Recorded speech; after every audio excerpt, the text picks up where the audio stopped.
الله الرحمن الرحيم والصلاة والسلام على رسول الله وعلى آله وصحبه. Le cosinus d'un angle aigu. Donc on va commencer par du vocabulaire. Alors comme vous voyez ici, on a un triangle rectangle en B.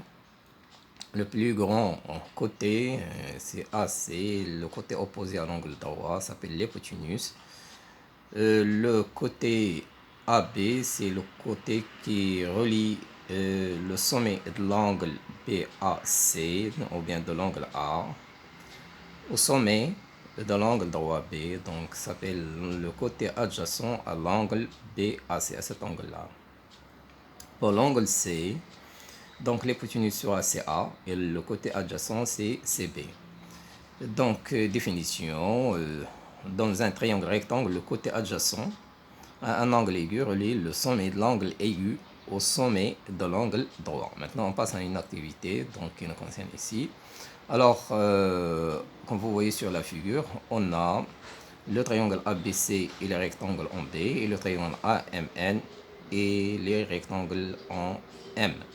Ces deux triangles, ils ont en commun un angle, on est à l'angle A.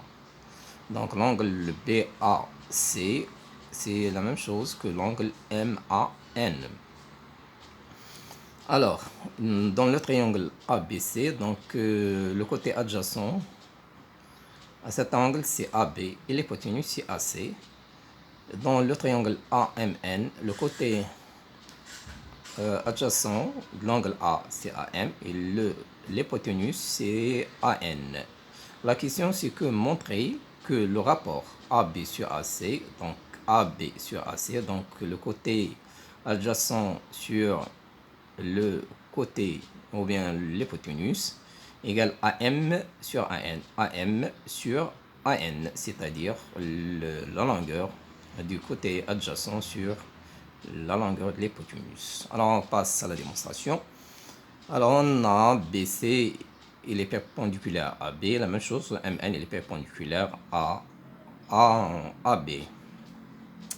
Donc si deux droites sont parallèles, BC et MN sont parallèles, donc on va appliquer le théorème des rapports égaux qu'on a vu dans la première partie de cette année. Donc dans le triangle AMN, on a B appartient à AM, C appartient à AN et BC parallèle à MN. Donc d'après le théorème des rapports égaux, on aura AB sur AM égale AC sur AN. Donc on va permuter tout simplement AM et AC. Donc on aura AB sur AC égale AM sur AN. Alors, comme vous voyez ici, donc les valeurs de AB, c'est pas la même chose que AM. La même chose pour les AC et AN sont différents. Par contre, le rapport AB sur AC égale au rapport de AM sur AN. Donc, c'est un rapport fixe qui caractérise l'angle A.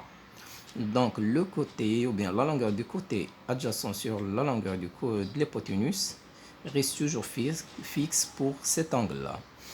Ce rapport-là s'appelle tout simplement le cosinus. Donc, on va écrire le cos, et on va noter cos BAC de l'angle BAC égale à AB sur AC. Donc, on va passer à la définition. Donc, tout simplement, le cosinus, c'est quoi le cosinus? Le cosinus, c'est la longueur du côté adjacent à cet angle sur la longueur de l'hypoténuse. Dans un triangle rectangle, le cosinus d'un angle aigu est le quotient, longueur du côté adjacent à cet angle sur la longueur de l'hypoténuse. Donc, remarque, alors on va retourner un peu sur la figure. Alors comme vous voyez ici, donc AB il est plus petit que AC, donc le rapport AB sur AC il est inférieur à 1. Par contre, puisque on parle ici de rapport de deux distances qui sont positives, donc il est positif. Donc ce rapport il est supérieur à 0. C'est-à-dire que le cosinus de l'angle BAC il est encadré par 0 et 1. Maintenant, on va passer à quelques applications. Alors, on va commencer tout simplement par l'application numéro 1. Donc, on va considérer considérer la figure suivante dans laquelle il y a un triangle rectangle en A avec AC égale à 3 et AB égale à 4. Donc la première question, calcul BC, et la deuxième question, c'est de déduire cosinus de ABC et cosinus de ACB. Alors le triangle et le rectangle en A, donc on va appliquer le théorème de Pythagore. Donc on a ABC carré égale AB carré plus AC carré. Donc on va substituer chaque distance par sa valeur. Donc on a AB égale à 4, donc 4 au carré plus 3 au carré, ça fait 16 plus 9, 25, ça donne BC carré égale à 5. Maintenant on passe, le cosinus de ABC c'est la longueur du côté adjacent à cet angle sur le, voilà, ABC, voilà, c'est ça, l'angle ABC. Donc c'est AB sur BC, AB sur BC, l'adjacent sur l'hypoténuse, donc on va remplacer, c'est 4 sur 5.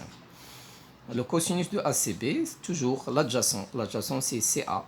Et l'hypoténuse, c'est CB. Donc, c'est AC sur BC, on va remplacer 3 cinquièmes. Maintenant, on va passer à la deuxième application. Donc, considérons la figure suivante. Comme vous voyez, c'est un triangle rectangle en B avec son hypoténuse qui vaut 10. Alors, sachant que le cosinus ici, le cosinus de BAC égale à 2 cinquièmes. Donc, on nous a donné le cosinus de l'angle A. Donc, on doit chercher la valeur de AB, donc l'adjacent. Donc, d'après la définition du cosinus, on a, d'après la figure, le cosinus de BAC, c'est l'adjacent sur l'hypoténuse, donc AB sur AC. D'après les données, on a le cosinus de BAC égal à 2 cinquièmes. Donc les deux valeurs, bien, les deux rapports sont égaux. Donc AB sur AC égale à 2 cinquièmes. Tout simplement, le produit en croix, donc AB égale 2 cinquièmes fois AC. On va remplacer AC par sa valeur et on va obtenir AB égale à 4 après la réduction.